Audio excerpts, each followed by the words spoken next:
တကယ်တော့မှအနှင်းမဲ့ပွဲတွေကလွယ်ကူကူနဲ့အပေါ်စားအနှင်းတာမဟုတ်ဖ ೇನೆ နော်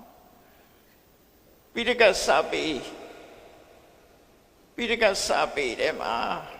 ပါဠိဘာသာနဲ့ရေးထားတဲ့ကျမ်းစာတွေအများကြီးရှိတယ်ပကံခေတ်ကစပြီးတော့ရေးထားရှိတယ်အဲ့စာအုပ်တွေကရှိနေတယ်ဗမာပြည်မှာကြားလို့ရှိရင်ဒီစာအုပ်တွေပျောက်ကွယ်သွားတော့အဲ့ဒါကြောင့်မို့စွမ်းနိုင်တဲ့ပုဂ္ဂိုလ်တွေပညာရှင်ဆရာတော်ကြီးတွေရှိတယ်ဆရာတော်တွေရှိကြတယ်အဲ့ဒီဆရာတော်တွေကိုဆက်ထမှုစနစ်အတိုင်းပဲအောက်ခြေမှတ်ချက်တွေပါရမယ်ပါဠိတွေပြီးရင်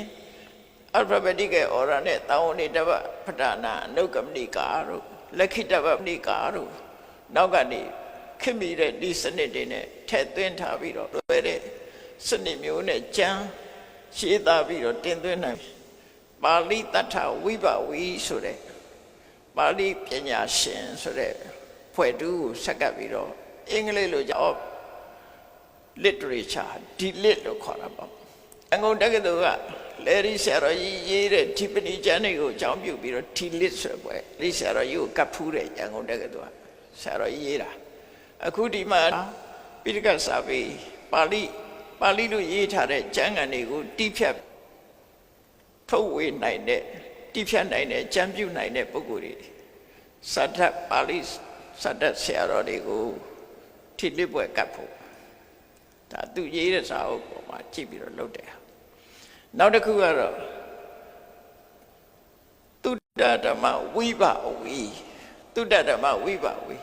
မိမိသိယူထားတဲ့တရားတော်ဘာတွေနဲ့ပတ်သက်ပြီးတော့ကျွမ်းကျင်လိမ္မာတဲ့ပညာရှင်ဆိုတဲ့အဓိပ္ပာယ်အဲ့ဒါကတော့သုတေသနကျမ်းစာတစ်ခုရေးသားပြီးတော့တင်သွင်းမဲ့ဆိုလို့ရှိရင်ဒေါက်တာအော့ဖလို့ဆိုပြီး PhD ဘွဲ့အဲ့ဒါအဲ့တော့ဒေါက်တာဘွဲ့နှစ်ဘွဲ့ထိတဲ့ကတူမှရှိမယ်နောက်တစ်ခါ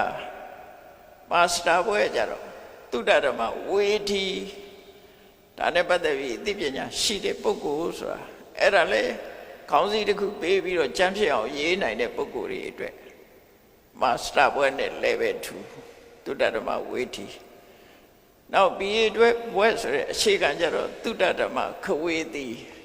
သူကတော့ရှာမိတဲ့အဆင့်ပဲရှိသေးတယ်ပညာရှင်အဆင့်မရောက်လို့ခဝေတိလို့နာမည်ပေးထားတာအဲ့ဒါကတပွဲအလုံးပေါင်းတော့၄ပွဲပေါ့အဲ့ဒီ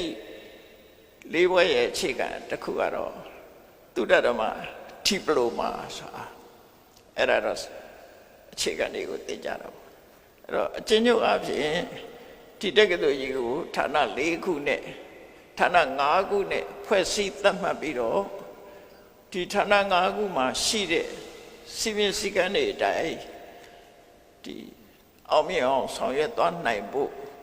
ခုဒီကနေ့ဟာဖွဲ့စည်းပြီးတော့တောင်းဝန်အသီးသီးအနှံ့မှာဖြစ်ပါတယ်ဒါကြောင့်ဒီကနေ့ကနေစပြီး2022ခုနှစ်ဒီဇင်ဘာလ3ရက်နေ့ကစတင်ပြီးတော့ထိတက်ကတူလုပ်ငန်းစတင်လက်ပတ်တယ်လို့မှတ်တမ်းတင်ထားပြီးဒီနေ့စတင်ဖွင့်လှစ်ကြောင်းကြေညာအပ်ပါသည်